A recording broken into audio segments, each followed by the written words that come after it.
शिवशक्त्या युक्तो यदि भवति शक्तः प्रभवितुं न चेदेवं देवो न खलु कुशलः स्पन्दितुमपि अतस्त्वामाराध्यां हरिहरविरिञ्चादिभिरपि प्रणन्तुं स्तोतुं वा कथमकृतपुण्यः प्रभवति तनीयां सम्पांसुं तव चरणपङ्केरुहभवं विरिञ्चिः सञ्चिन्वन् विरचयति लोकानविकलं वहत्येनं शौरिः कथमपि सहस्रेण शिरसां हरः संक्षुद्यैनं भजति भसितोद्धूलनविधिम् अविद्यानामन्तस्तिमिरमिहिरद्वीपनगरी जडानां चैतन्यस्तबकमकरन्दश्रुतिछरी दरिद्राणां चिन्तामणिगुणनिका जन्मजलधौ निमग्नानां दंष्ट्रामुररिपुवराहस्य भवति त्वदन्यः पाणिभ्याम् अभयवरदो दैवतगणः त्वमेका नैवासि प्रकटितवराभीत्यभिनया भयात्रातुं दातुं फलमपि च वाञ्छासमधिकं शरण्ये लोकानां तव हि चरणावेव निपुणौ हरिस्त्वामाराध्य प्रणतजनसौभाग्यजननीं पुरानारी भूत्वा पुररिपुमपि क्षोभमनयत् स्मरोऽपि त्वां नत्वा रतिनयनलेहेन वपुषा मुनीनामप्यन्तः प्रभवति हि मोहाय महतां धनुः पौष्पं मौर्वी मधुकरमयी पञ्चविशिखाः वसन्तः सामन्तो मलयमरुदायो धनरथः तथाप्येकः सर्वं हिमगिरिसुते कामपि कृपाम् अपाङ्गाते लब्ध्वा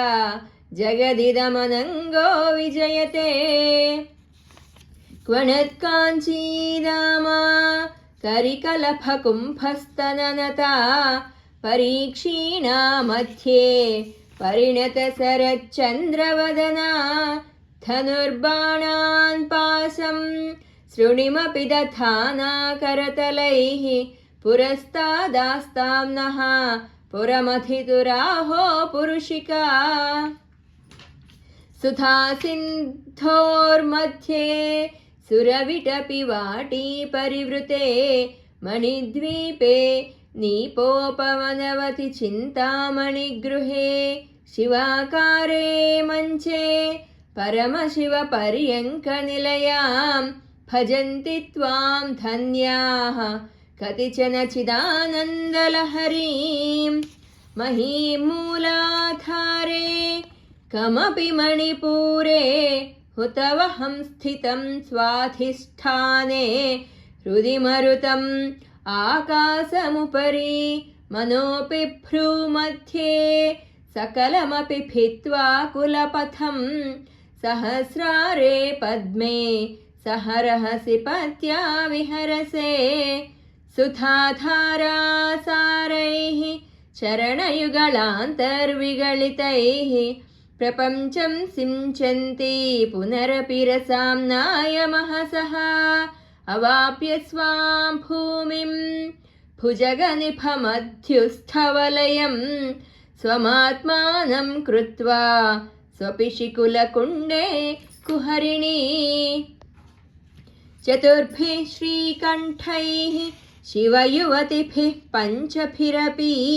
प्रभिन्नाभिः शम्भोः नवभिरपि मूलप्रकृतिभिः त्रयश्चत्वारिंशत् वसुदलकलास्रत्रिवलया त्रिरेखाभिः सार्धं तव शरणकोणाः परिणताः त्वदीयं सौन्दर्यं तुहिनगिरिकन्ये तुलयितुं कवीन्द्राः कल्पन्ते कथमपि विरिञ्चि प्रभृतयः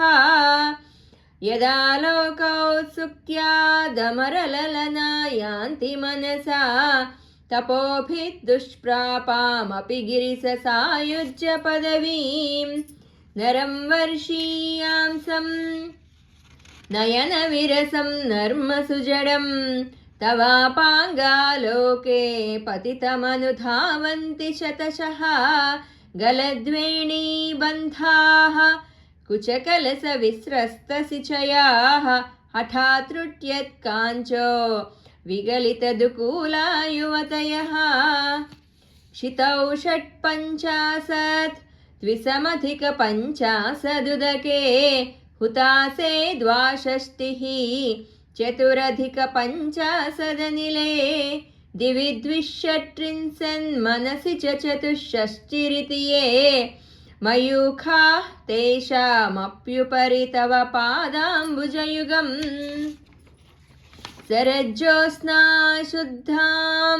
शशियुतजटाजूटमकुटां वरत्रासत्राणस्फटिकखुटिका पुस्तककरां सकृन्नत्वा नत्वा कथमिव सतां सन्निदधते मधुक्षीरद्राक्षा